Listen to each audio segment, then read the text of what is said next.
est présentement à Sébec avec le maire de la municipalité, Marcel Belzile. Bonjour. Bien, bonjour, Mme Ouittala, ça va bien? Ben oui, très bien, vous? Oui, merci. On est bien content d'être chez vous. Vous êtes bien gentil, vous êtes bien aimable. À la mairie. Soyez les bienvenus. Ben merci beaucoup. En ce beau temps en plus. On voulait faire, ben oui, en plus, ça fait du bien, il a fait beau cette semaine. On voulait parler avec vous. Il y a eu un conseil de ville, de Sébec lundi soir dernier, Oui. le 10 Oui. août. Puis on voulait savoir un peu les grandes lignes qui ont ressorti du conseil. Donc, pour commencer, c'est sûr qu'on remarque que le lac Malcolm, présentement, est en train d'être en construction, en train de se refaire. Voilà.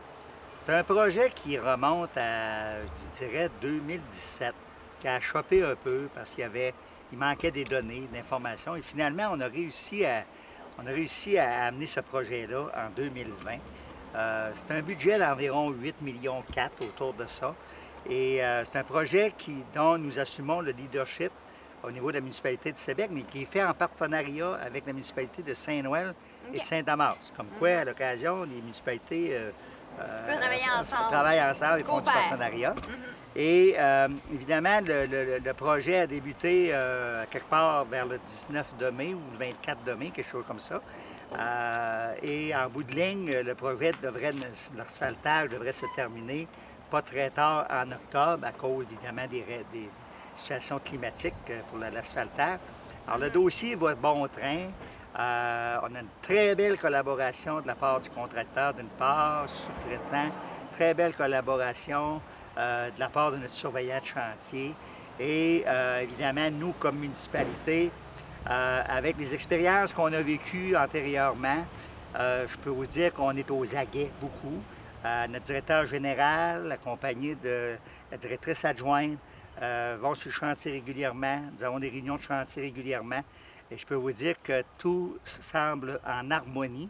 Évidemment qu'on a des petits imprévus, hein? On s'entend. Il y a des correctifs à apporter. Mais le projet va selon ce qui a été établi. Et on est très heureux de ça. Vous faites des suivis souvent? Des suivis. C'est des suivis journaliers, OK. hebdomadaires de façon très précise. Et des réunions de chantier, 3 semaines, 1 mois, des réunions de chantier. Puis je peux vous dire que ça va, on est très heureux de la façon que ça se passe présentement et ça va bien. Puis on rentre aussi, évidemment, comme municipalité, vous allez comprendre que ce qui est fondamental dans des dossiers comme ça, c'est d'être capable de rentrer dans des cadres budgétaires établis dans le cadre du projet. Hein? On ne veut pas de dépassement de coûts. De là, le suivi. Le moins possible, de là, le suivi rigoureux. Alors, c'est ça un peu le lac Malcolm.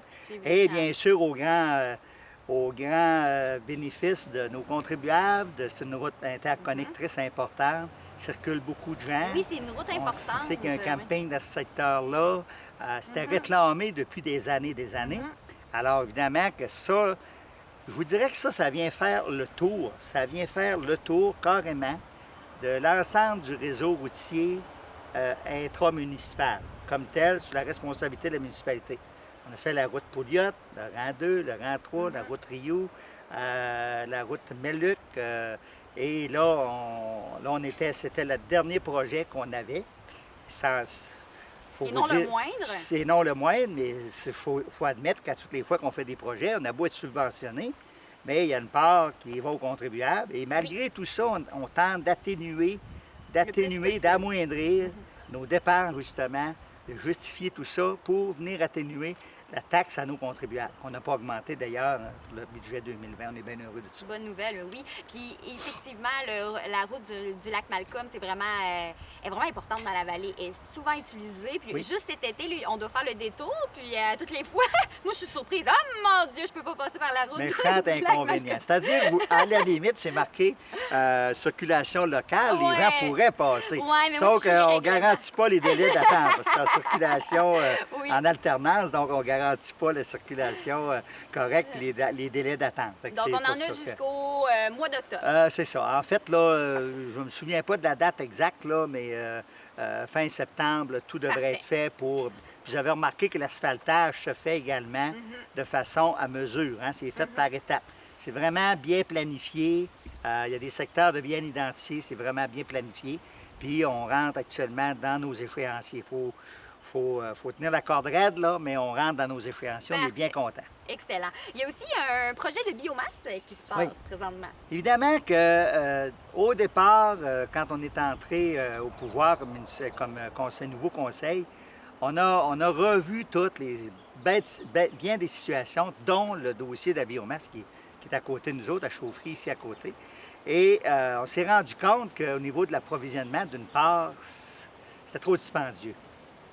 Et la qualité et l'approvisionnement par conteneur, c'était trop dispendieux. On s'est dit, bon, là, il nous reste des édifices à alimenter au niveau de la municipalité. Le centre communautaire, ça devient un peu onéreux d'amener la biomasse là-bas. Toutefois, au garage municipal, au centre sportif, à la gare patrimoniale, le projet est déposé présentement. On est en attente d'une autorisation, d'un accord. Et le projet amène justement l'agrandissement de l'entrepôt pour permettre de s'approvisionner par gros camions remorques. Donc, une économie d'échelle au niveau des coûts d'une part. Puis en même temps, on amène des économies d'échelle incroyables au niveau du garage, du centre sportif et de la gare patrimoniale, tout en devenant plus vert. Donc, que demander de mieux? Oui, alors, c'est un très beau projet, puis on espère avoir des nouvelles bientôt. Oui, parfait. Très bonne nouvelle aussi. Sinon, vous m'avez dit qu'il y a un projet aussi pour la pointe du lac Matapédia. Ça, je l'ai lancé un petit peu plus tôt. C'est un projet que je caresse comme maire depuis mon entrée au pouvoir en novembre 2017, mais plus particulièrement 2018. Je suis parti du principe de dire, tant qu'à faire quelque chose, on le fait bien et on le fait gros, puis en sachant qu'on mettra des étapes, plutôt que de faire des bouts de chandelle, puis des colmateurs ici, des colmateurs là. Alors moi, c'est ma vision, c'est ma façon de voir. Je me dis, faisons les choses correctement, planifions-les, reculons-nous, puis quand on avance dans un dossier, avançons de façon par étapes, progressivement, des échéanciers, des coûts. Et arrêtons d'être complexés puis d'avoir peur des coûts. Ah, ça n'a pas de bon sens, ça coûte trop cher. C'est pas ça l'idée. L'idée, c'est qu'il y a possibilité d'avoir de l'aide à certains égards. Si elle n'est pas là, on prépare le projet, on le met sur la tablette, puis quand arrive l'aide, on le fait. Alors moi, l'idée, quand j'ai lancé ça, puis même au niveau de la MRC, ils le savent, pour certains fonctionnaires qui ont été rencontrés à ce moment-là et encore dernièrement. Donc, le projet du lac Matapédia, c'est un projet de villégiature qui amènerait une marina, qui amènerait une forme d'hébergement particulier, qui touche toute la notion de villégiature, la marche, le vélo métaisan. Et on veut intégrer à ça notre sentier Micmac. On est en projet à cet égard-là. Pour justement, sentier Micmac, c'est plus un sport d'hiver. Alors, on veut intégrer quelque chose qui va fonctionner à l'année, qui va amener du monde. Et c'est un gros projet. C'est un projet, moi je pense que c'est un objectif de 5 ans. Il y a déjà une étape qui est en train de se franchir des investisseurs privés. Ça permettrait de ne pas nommer les investisseurs d'une part, mais il y a un partenariat de la municipalité. Et on est conscient que comme municipalité, bien, côté marina, on ne peut pas faire ça. On a le parc Pierre-Brochu ici, le long de la route 132. Et on ne peut pas faire rien, là. C'est impossible au niveau de l'environnement.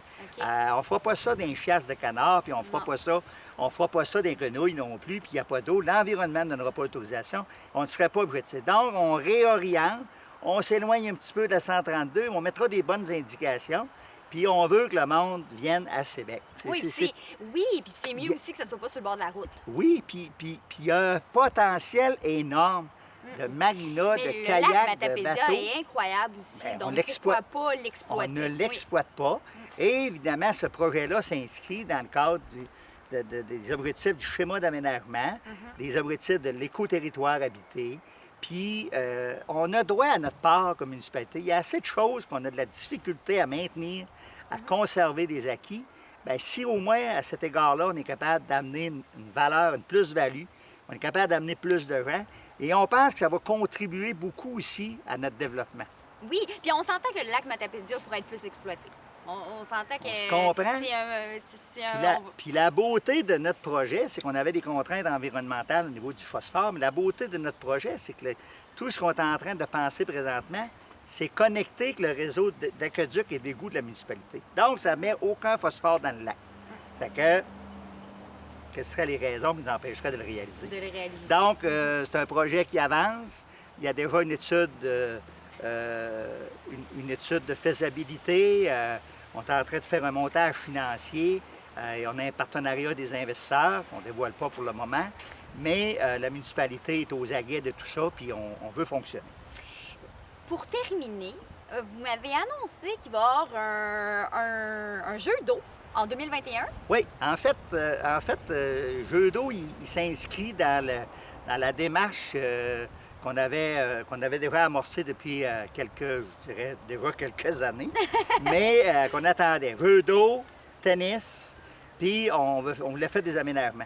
Et quand est arrivé le 125e, le comité, par résolution, a dit « Ah, nous autres, les argents qui pourraient rester, on veut que ça contribue à amener les jeux d'eau, qui est un besoin qu'on pense presque essentiel pour nos jeunes familles ici à Sébec. » Alors donc, il y a un comité de formé actuellement, on est avancé beaucoup sur le montage. On veut faire ça différent un peu. On veut faire ça assez gros, pas en fou, là, mais assez gros, des jeux fixes. On veut mettre ça à un endroit qu'on soit capable de mettre des étapes. Si jamais on voit que ça fonctionne bien, on est capable. D'agrandir. Et ce qui est particulièrement intéressant dans notre projet, c'est qu'on récupère l'eau qui est utilisée et on récupère l'eau de pluie également. Alors ça, c'est assez particulier. Alors là, on est en train de travailler là-dessus. Il y a un comité là, qui va... il y a plein de choses qui est monté. Donc, c'est écologique, il n'y a pas de gaspillage. Exactement. Et on prévoit ça. On aimerait bien réaliser ça au printemps 2021, mais là, des projets de règlement, de subventions, de ci, de ça. Donc, mais c'est dans l'agenda 2021. Parfait. Bien, merci beaucoup. Bien, je vous en prie. Marcel Belzile, maire de Sébec, merci beaucoup pour cette rencontre matinale. C'était la première fois qu'on se voyait. Bien oui, enchanté. Alors, j'en profite pour saluer les contribuables, les citoyens de Sébec et de la vallée de la Matapédia. Alors, continuons un bel été, puis autant que possible, essayez de ne pas vous couper de doigts comme moi. Oui! Mais il va bien. Ça va très bien. Alors, merci tout le monde.